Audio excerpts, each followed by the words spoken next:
Hi there. If you're new here, my name is Matt.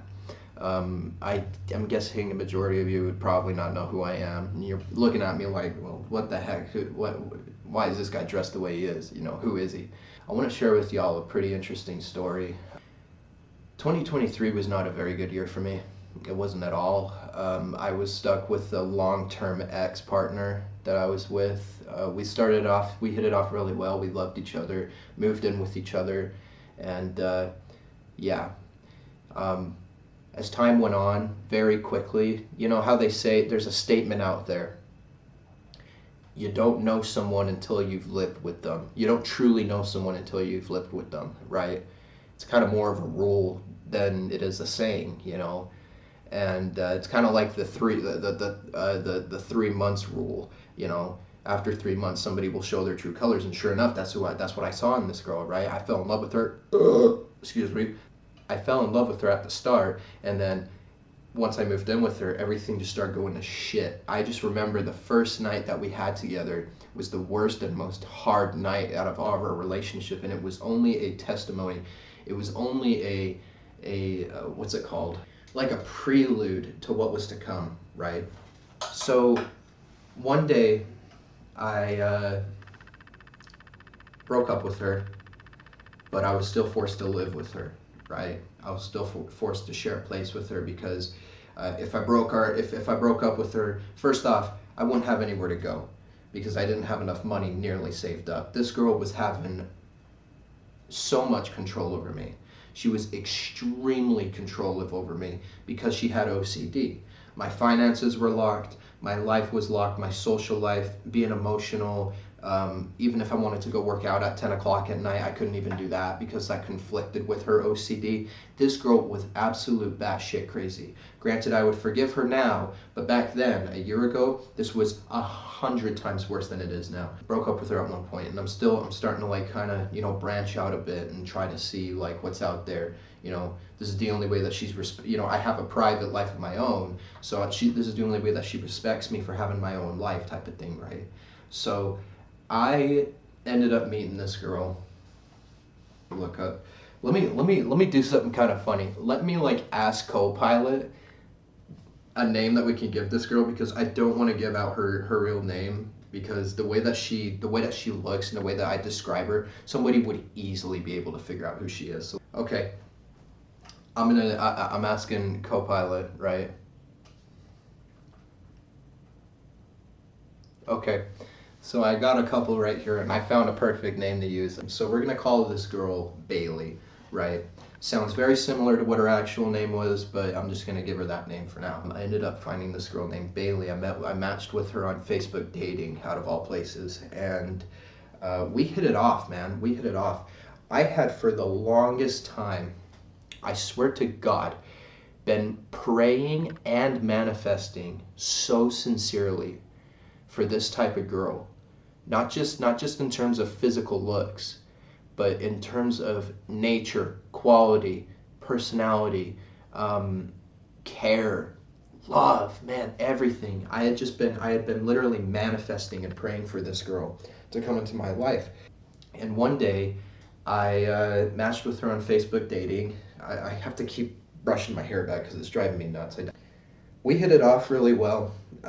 We kind of just stayed as friends at the start. We like had a lot in common. This girl, I gotta just tell you, I absolutely manifested her. Like I did, like sincerely manifested her. She was exactly my type too. She had like pitch black hair. She had beautiful brown eyes, and then just pale skin, right? A crap ton of black piercings, which is my type of thing. It might not be for other people, but it is for me. And then a bunch of tattoos, right? And height-wise, she was exactly what I prayed for a soulmate.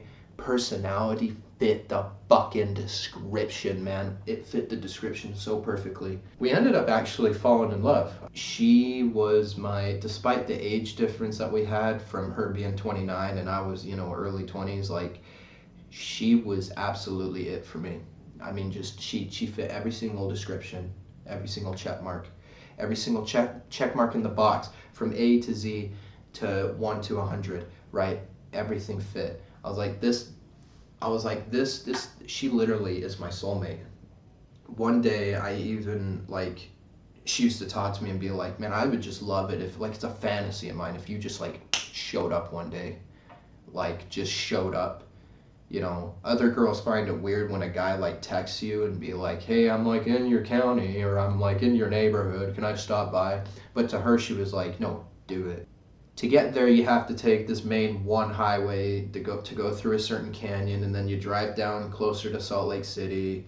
You reach a city called Ogden, Utah, and then you go through, and then there you go, right? And you get there. Well, for me, I was like, okay, for context, before I get into that, let me give some context, okay? This matters a lot. Last year at this time was when all this happened. I was working as a CNA at, well, I'm not going to say where. I was working as a CNA doing night shifts, right? Working from 10 p.m. until 6 a.m. It was in the middle of really, really rainy September and October, right? I would talk to this girl all night long at the CNA job because I was doing nothing. My job was really shit, but I had a lot of free time being a night worker CNA, right? And I would just talk to her on the phone, over messages. When I would get my hour lunch, I would go talk to her in the car. I would just spend so much time talking to her. I told her, I was like, I'm living with my ex and I'm wanting to get out of it so damn bad, but I'm kind of forced to be here. I hope that's not a deal breaker. She was extremely supportive of it. Like, she was very understanding, and, you know, she was like, I've been in your shoes before, you know, with an ex-husband, like, I get it, and that type of thing. I might be wrong, but it was that type of thing, right? She had some understanding about it. So I remember we were wanting to meet each other so bad. There was one week when I was at this job where I was just like, you know what, this ain't doing it for me. They're training me to be a med tech in 2 weeks when it takes a full year to train, right? And I could get in trouble for some serious medical malpractice if they don't give me the proper training. With that being said, I quit that job, but I didn't tell my ex. I didn't even tell my own mother, who we were living with at the time. I didn't tell anybody except for this Bailey girl, right? I just told her, and I was like, yeah, I have to lay low for a little while. I have to sit it out until, like, I find a good time and a good thing to say to my ex, because if I tell her I quit this job right now, she will blow up on me, and there will be a chance she's going to get physical against me. That's just how she is. She will absolutely blow up on me. And, you know, I was already going through a domestic violence relationship. I just didn't realize it. And I kind of now realize, yeah, she would have, like, probably gotten close to killing me. I mean, run me over, kill me in my sleep type of stuff. You know what I mean? One day, I pretended to go to my night shifts. I went to my night shifts and texted my ex. And I was like, all right, I'm heading out type of thing, you know. She was like, all right, I'm going to bed. So I went to McDonald's at 11 o'clock p.m. when I technically would have been at my shift. Got some McDonald's, sat down in the car, and it was getting cold at night, right? So I was just sitting in the car with the heater on. I had a full tank of gas. I was like, man, I'm vibing right now, you know. I got some freaking McDicks, and I got myself a Coke, and I got myself a 20-piece McNuggets and fries and the whole wazoo and the shebang, brother. I got that boyakasha going down my stomach right now, man, and I was living it. So I was like, you know what? I got all this time until 6 in the freaking morning. I think I could do something. I have enough gas to where I can probably go without being detected. You know, she's tracking every single mileage on the damn Xterra that we had together, but I could probably go and do something, you know what I mean? So I was like, okay. So I drove through this canyon. It's this very, you go through these two other cities, go through these two very hillbilly, hick, redneck, people got Confederate flags waving everywhere type of cities, right? It's very country and hillbilly, you know what I mean? And you go through these two cities.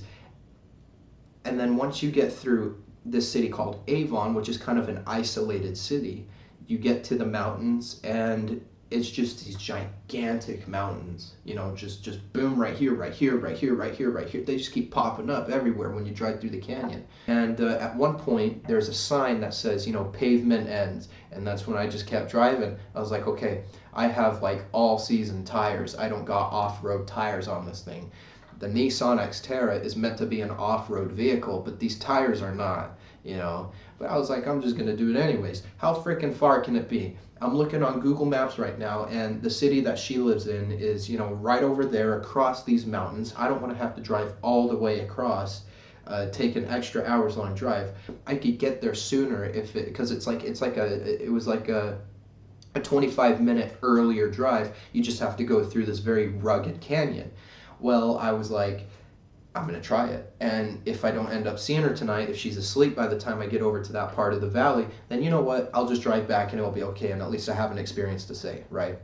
Well, anyways, I ended up going through this canyon. I drove and drove and drove and drove. And let me tell you something right now, for it being October, November type of months, it was so cold, so bloody scary going through that canyon.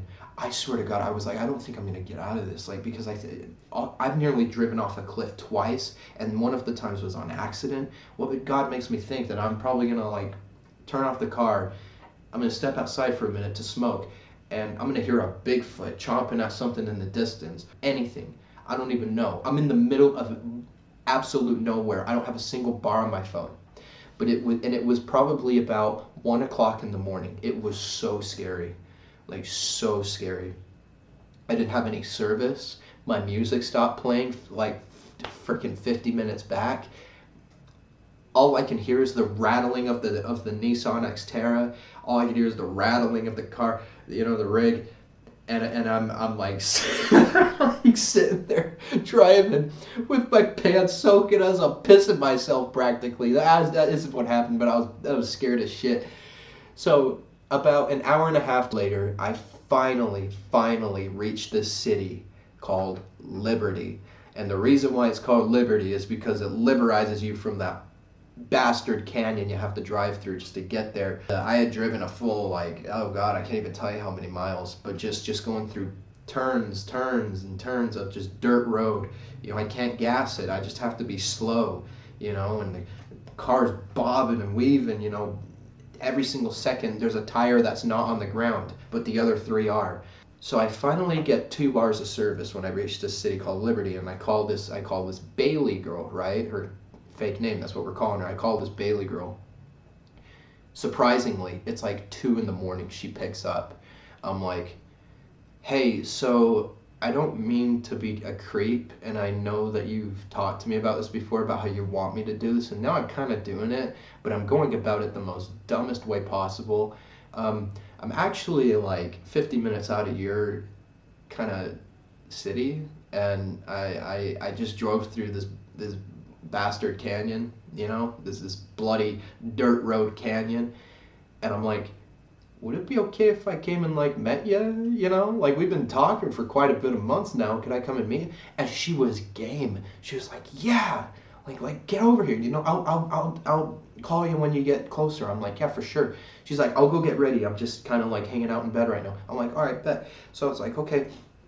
So I drove all the way to this city. It was a 50-minute drive. I remember this specifically. It was a 50-minute drive from outside of the 2-hour-long canyon trek, right? Rocky Canyon, and then I get all the way to this city, and it's another 50 minutes. That's almost 3 hours worth. I remember calling her when I got probably about 10, 15 minutes out. I ended up meeting this Bailey girl. Let me tell you right now, words coming out of my mouth to tell you, right here, doesn't do justice to how much we clicked. When I met her, I remember the first thing, I got out the car, and the first thing I did was just hug her. We hugged for a minute in the freezing fucking cold, and I felt like I had met my person, I felt like I had finally met my soulmate. And all of this loneliness I've gone through since my dad passed away, heart surgery, you know, certain types of military stuff, and you know, getting falsely accused of, you know, the R word that we're not going to say on here because it'll get flagged, getting falsely accused of that in high school, and growing up just so alone, and then going through years of this domestic violence relationship. When I hugged her, it was like everything just pieced itself together. Everything felt right. And we ended up talking in my car for like 2 hours, 3 hours straight. It was probably like 2 in the morning when I got there, and I left at like 5. We were just like talking and talking and talking, and we were kind of just like smoking together too. I lost my hair tie in my hair. Where is it? It fell out. It fell out of my hair and on my pants. But we were talking and talking and talking, and it was just so nice, so great. We were hitting it off so well. And kind of came to the time where I was just like, all right, I should probably get back, you know, and you've probably got stuff to do during the day, so I'm gonna let you go, type of thing, right? I'm gonna let you go.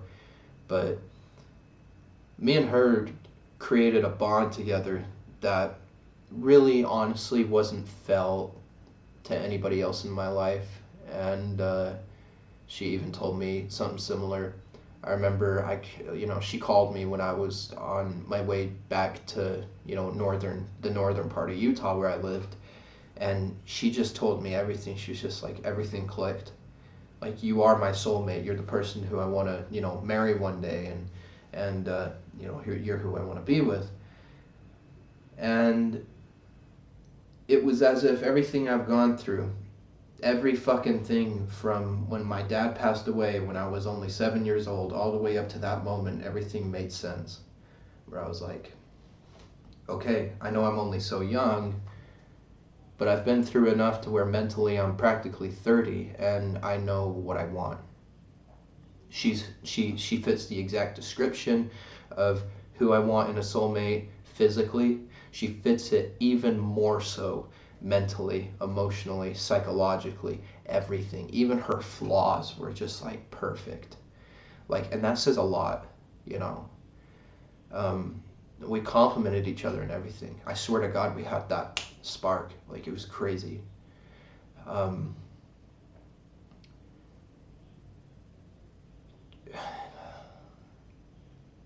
Fast forward quite a couple of weeks, and my ex kind of picked up that I was talking to somebody. My ex was very, very, very insecure compared to this girl. She was very insecure. She was very trying to like get herself back into my life, try to control certain things in my life again, and I ended up kind of having to tell her. I was like, yeah, I did meet somebody, and I think she is the one for me, and you're not, type of thing, you know. And I remember as she found out and time was going on, I would still go to this job that I was supposed to be at, you know. And Bailey, the girl who we're just calling Bailey, who I was talking to, this girl that I just met, let me tell you something. This girl opened me up. Like, she literally opened my mind up. She opened my soul up. She opened my consciousness up. She helped me realize that I was going through an OCD spouse abuse relationship type of thing, right? That I was being domestically like assaulted. There were so many things that were happening that I didn't realize, but she did. She's gone through stuff before. And around late November, she told me, she was like, this Bailey girl, she goes, you need to start considering reaching out to the local domestic violence prevention shelter up there. You know, you need to consider reaching out to that and getting some help and getting out of your current situation. And I was like, I've never done that before. My mom worked there for 9.5 years, and I don't know much about it, you know, and this is completely new to me. I've never been through domestic violence before. I've never been abused so badly like I have before by this girl. And This Bailey girl did everything to tell me, you need to do this. And when you do this, me and you can see each other more often. I can help you through all of this. I will be there to help rebuild your life. I remember she sent me a massive paragraph one day where she was like, I promise you that I will help you rebuild your life and come to terms with everything, and I will be there every fucking step of the way. Make no mistake, I will be there every single step that you take through this process of leaving this abusive relationship and going to this domestic violence prevention shelter and rebuilding your life. I will show you what to do, how to do it. I will tell you what to do. I will be your caseworker and your freaking wife all in one. And I was like, man, like, I need this. Like, she was literally my soulmate. Like, both of us knew it. She was the person for me. Exactly the person for me. And,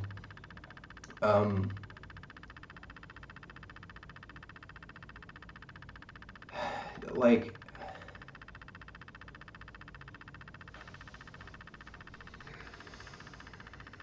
so, one day, my ex kind of pulled some strings that she really shouldn't have, and she pulled up like an old conversation of me talking to a girl and photoshopped the dates and photoshopped a couple of the messages and stuff. Really, really smart move. And even for me, it was a smart move. I was just like, wow. She got on the phone with Bailey and sent her these messages and said, okay, so I've also like found this, that he's been talking to other girls, and that, you know, me and him are together, we're still together, and that you shouldn't be talking to him, type of thing. My ex-girlfriend was such a goddamn smartass. She was such a fucking smartass. She smartassed everything she could get through, and thought that she came from a Mormon type of family, and thought that she, alongside her family, were holier than thou, can do no wrong, I'm right, you're wrong, all that thing. And she called this Bailey girl and tried to put that into play, and was like, you know, Matt's been talking to another girl, and I'm with him. You need to stay away from him. And she didn't take it at first. She was like, okay, well, you know, all this, you know, you throwing the phone at him stuff, you abusing him, you know, you cut that shit out. Like, you leave that there. Then she said to my ex, she goes, well, now I know I can't ever trust a single fucking thing he says again, because, you know, you sent me this. Now I know not to trust a single thing he ever says to me again. I heard her say that on speaker, and it was so, the way that it hit me when I was hearing that, I just burst into tears in the living room when she was talking to her in our bedroom. I was just like, fuck, man. Like, to my ex, I was like, fuck, you ruined this for me. Like, you fucking ruined this for me. Like, and no fakeness, no bullshit put on this personification, like, from me to you, but you ruined this for me. Like, this was a fucking highway robbery type of ruin. And Bailey ended up blocking me on everything: Instagram, Snapchat, Facebook. The only thing that she didn't was on TikTok. And one day, late December, I said to her, can I talk to you for a minute on TikTok? And I just don't want to get emotional when I talk about this, but I know I'm probably going to. I said, can I talk to you for a minute? And she said, yeah. And I was like, I need to send you something. And I typed up a very meaningful email, just explaining that I had a suicide attempt, because I was so depressed after she left, and that I really needed her. And no matter how much that I didn't matter to her, she still mattered to me. and that my ex, I basically explained to her that my ex like played this off really fucking well. I was like, our lease ends in May or April, and I was like, I can't stay here until then. I made a promise with my mom. I was like, fine, I'll stick it out through Halloween, the holidays. I ended up sticking out through Halloween, Thanksgiving, Christmas, all the way to New Year's Day. I told Bailey over this email, I was like, yeah, I'm doing it. I'm gonna do it. I'm gonna reach out. I'm gonna contact them. I'm gonna fucking do it. And I said, I'm gonna send you something in the mail, and I want you to keep it, just as a reminder that what I'm doing, what I'm telling you right now, how much you mean to me, is serious to me. And I genuinely stand by everything I said when I say I think you're my soulmate. I think that you're the love of my life, and that we were meant to be. I sent her through the mail the last photo that me and my dad ever took together before he passed away, of me laying on him on the couch, and I sent it to her address, with a letter just saying thank you. Here's my contacts if you ever want to reach out to me again, because I'm changing my contacts. I'm going to be leaving her. She never told me if she got it or not. She never contacted me again. She never reached out to me again. And I remember getting blocked on TikTok after I said that to her and sent her that email. And then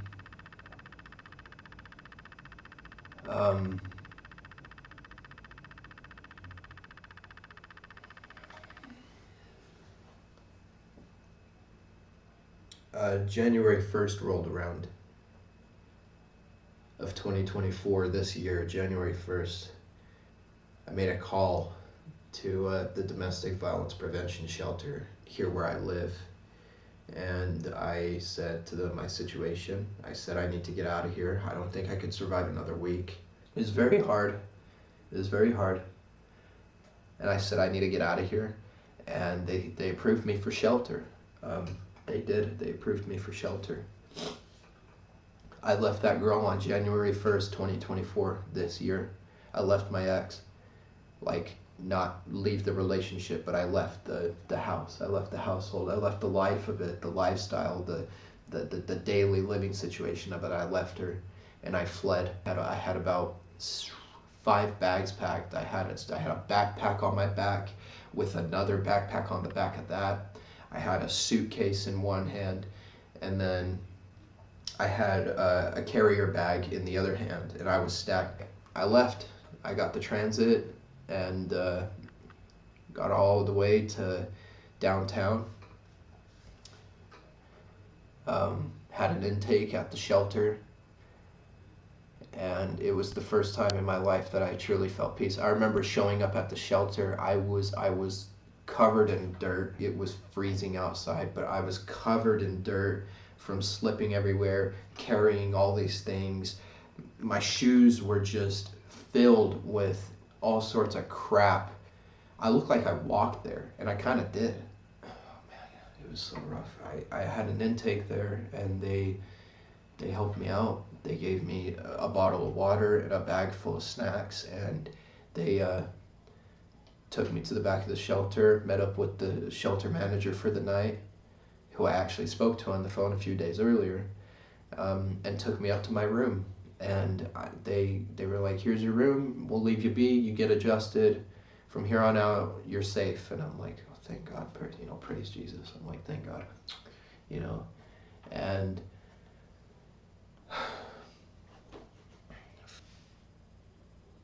oh my God, like it was so peaceful. And I remember the first night I had there, I remember I just started crying. I started crying, and I was like, this is the most like peaceful fucking day of my life. When I was in that relationship, I used to always tell Bailey, I'd be like, The day that I leave this girl, not relationship, but when I leave this circumstance, when I leave this household of being with my ex-girlfriend, it will be the equivalency of waking up from a bad dream. And finally I got to the shelter, and I'm in that small little room, that studio apartment sized room, and I'm like, I just woke up from the bad dream. And I was just like, I don't know where to go now. I don't know what to do. I don't know how to rebuild. I don't know what to do about any of this. I don't know how to live. I don't know what to do. I'm so confused.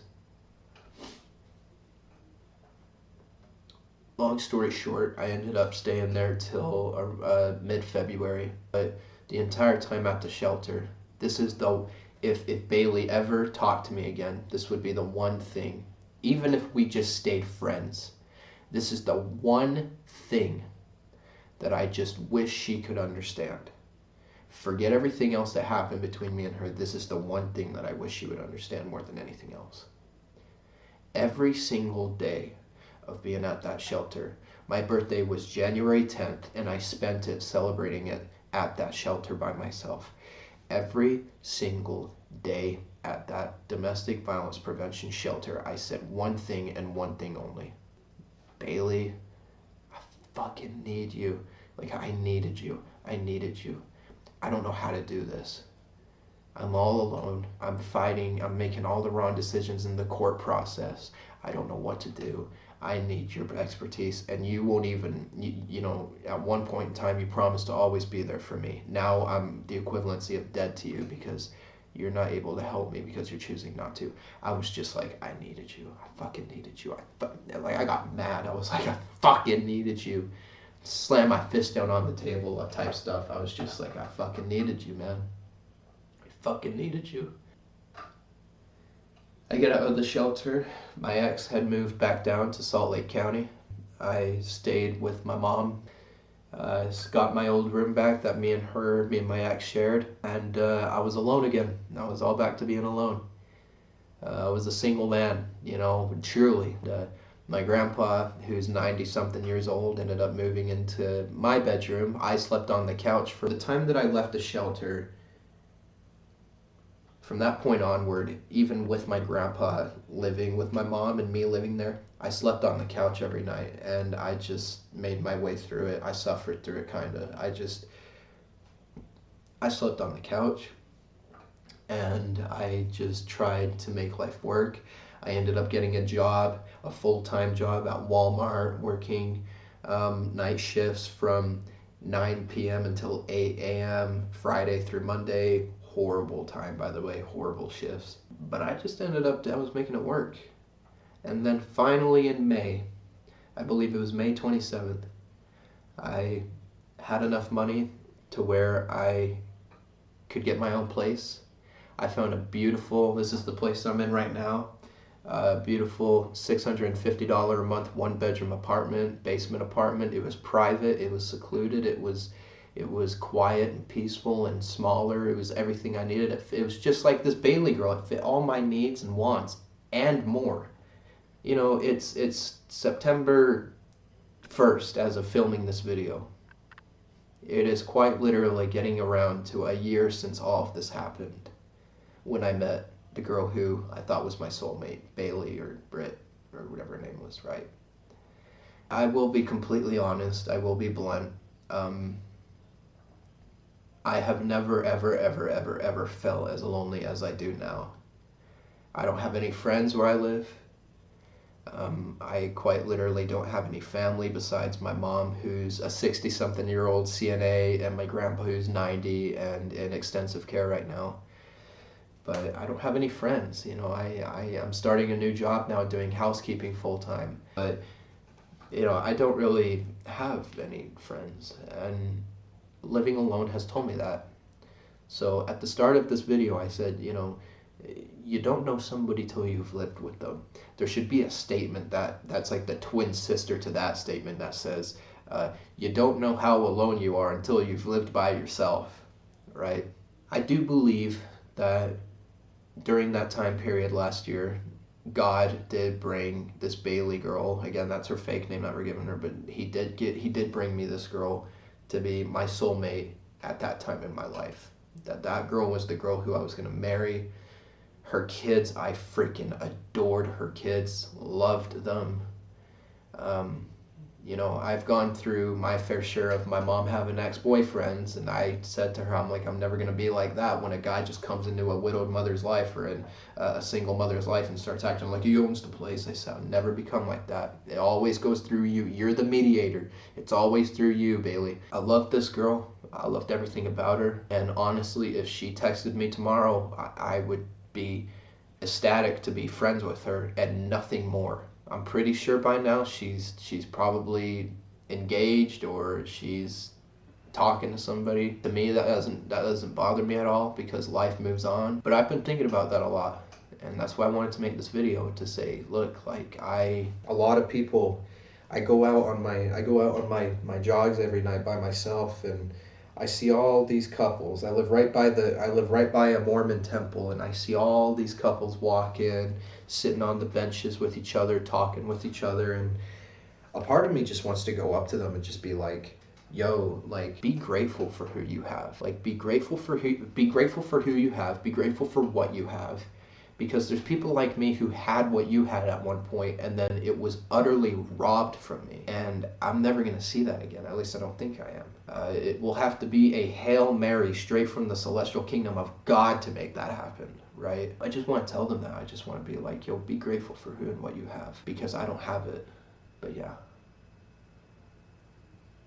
I am humble after everything I've gone through. I'm extremely humbled.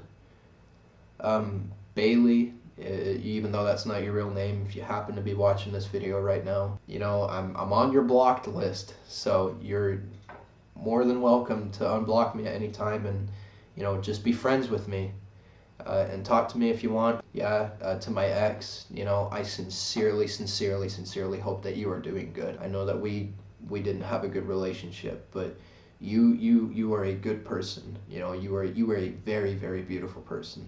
And you just need to be with somebody that's not me, but somebody who will treat you the way that you desire to be treated, because I couldn't fill in all the gaps. I'm sorry, I couldn't. I tried, but I couldn't, you know. But anyways, thank you guys for listening to this video.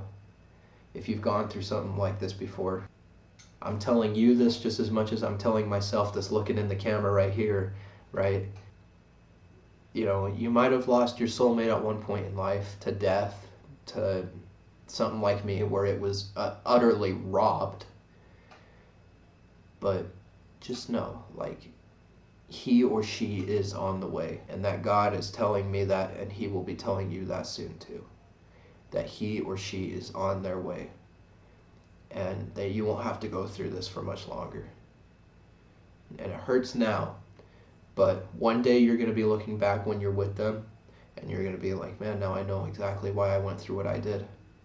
It was to suffer and endure and painfully strive, love persevering until I reach this point, so that when I'm with this person, my soulmate, and they fit every single box and every single category, I will never take it for granted, because I know what it was like to go through the opposite of this, sheer fucking loneliness, and being robbed of somebody who I thought was my soulmate, right?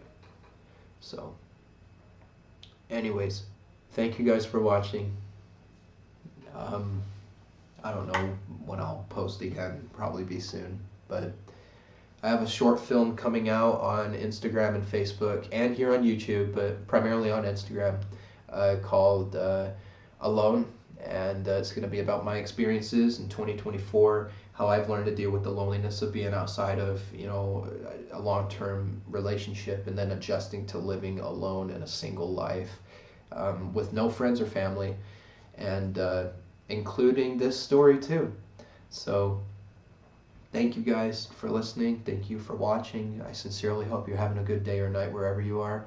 I'm gonna go outside and smoke and enjoy myself a minute, and yeah, so please like this video. That's one thing, but subscribe to my channel and turn post notifications on. And if you would love to reach out to me privately, my social links will be in the description and at the end of this video. other than that, thanks for watching. Right now I'm gonna stand up and get out of my seat so I don't keep rambling. But thank you for watching.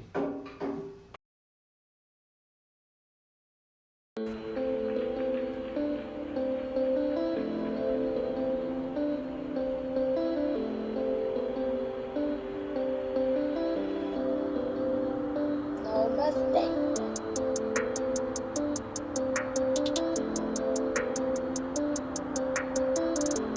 Such a long ass video, man. So long. So long and so drawn out. It's so funny. I had to probably restart that video like 3, 4, 5, 6 times.